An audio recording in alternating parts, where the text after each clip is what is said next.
completely different fields, right? When you think about psychology, what comes to mind? Coaches, therapy sessions, someone asking you, how does that make you feel? What about data science? What comes to mind? Models, predictions, algorithms, fanciness, code debugging at 2 a.m. Sometimes at 3, depends on the problem. So, before the psychologists in this room accuse me of reducing the human experience to numbers, and before the data scientists accuse me of bringing the human feelings to the equations, I want to show you that these two fields have a lot in common. And I know this because I have lived in both worlds. I started in psychology, moved to economics, worked as a data scientist for 2 years, and now I have moved to healthcare data science. And through all this transition, I was driven by one question. How can we use data to improve the human lives?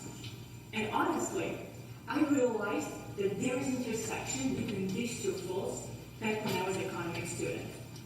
We had to do a research project, and all the students were given the same data set. The students chose topics what you would expect from economics students, predicting the car prices, exchange rates, interest rates. But I came from psychology, so I wanted something different, and I thought, let's predict when people will change their jobs. I took the data set. I gathered all the variables I had, the income level, the industry, the everything related to economic things, and I built the model. And R square of the model was around 35%, which means that my model could only explain 35% why people leave their jobs. And I stopped. I had to do something. I had to improve my model. I went back, I checked code, I checked math. If I made any mistakes in the data cleaning parts, added more economic variables, but not much improved. And then I stopped. Let's stop thinking like an economist, and let's start thinking like psychologists.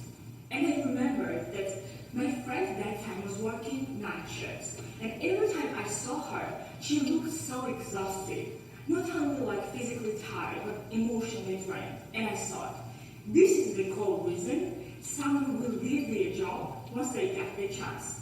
So I added one binary variable to the model, whether someone works at night shifts or not. And guess what? The model's R-square increased to 65%.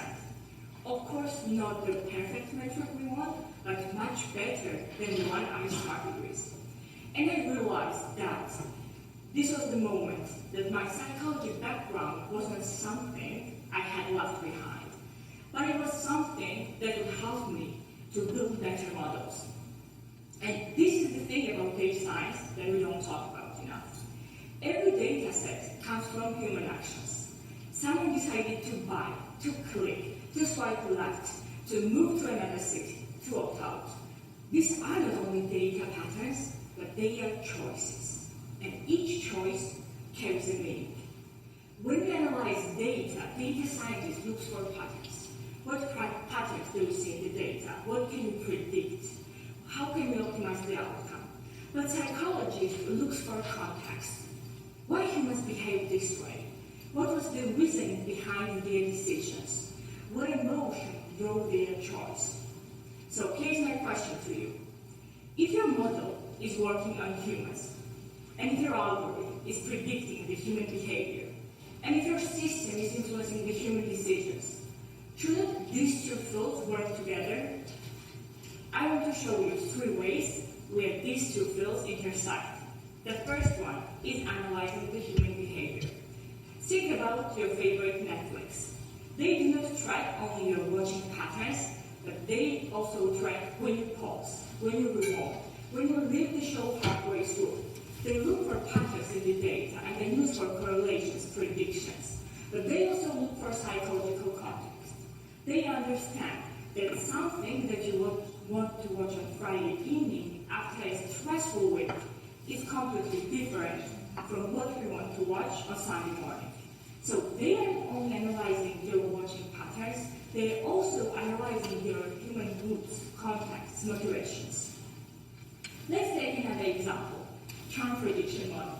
Every company where you will work, it needs to predict when their customers will leave. So, their model says these are the 100 customers that will leave the company, and dig deeper.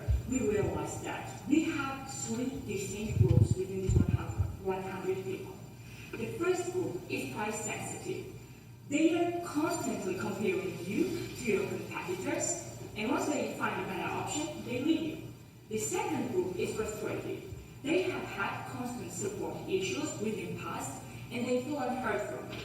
And this third group feels neglected. They haven't heard from you within months, and they feel like you don't value them.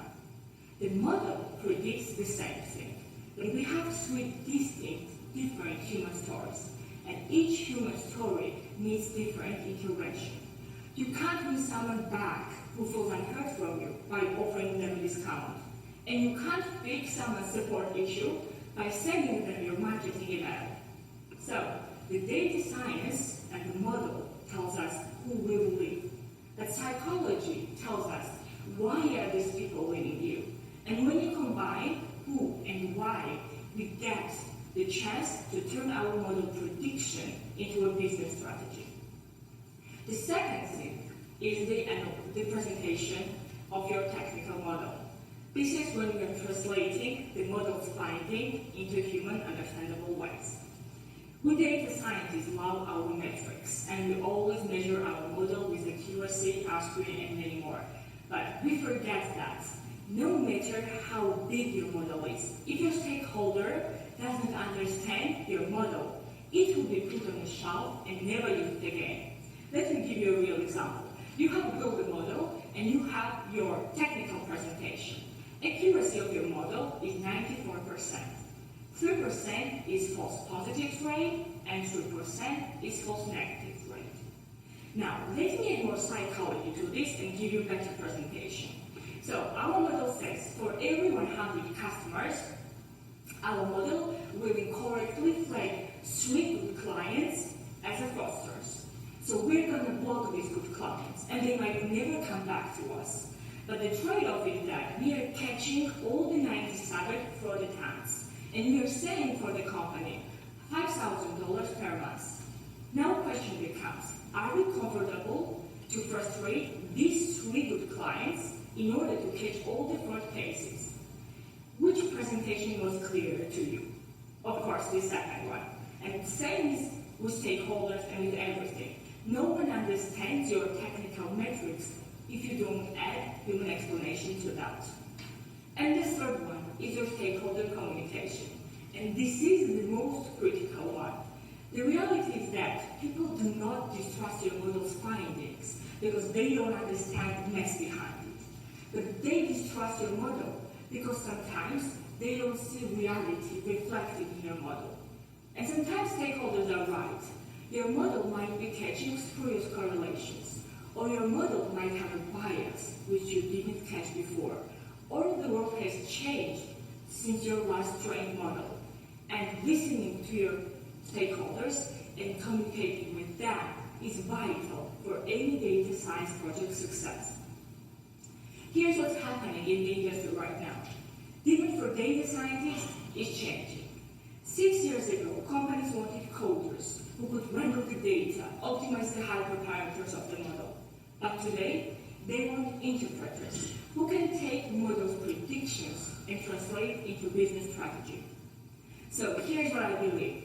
The future of data science won't belong to those who train the biggest models or write the best algorithms, but it belongs to those who remember that behind every data point is a human being with beliefs, fears, hopes, contradictions, and who has the technical excellence to do something meaningful with this understanding. Yes, you need fastness, you need good knowledge of algorithms, you need good coding skills and technical skills, but the best data science happens at the intersection of technical excellence and human understanding. And humans are beautifully, messily, more complex than any algorithm will ever be. That's why we need both perspectives to understand them. Thank you.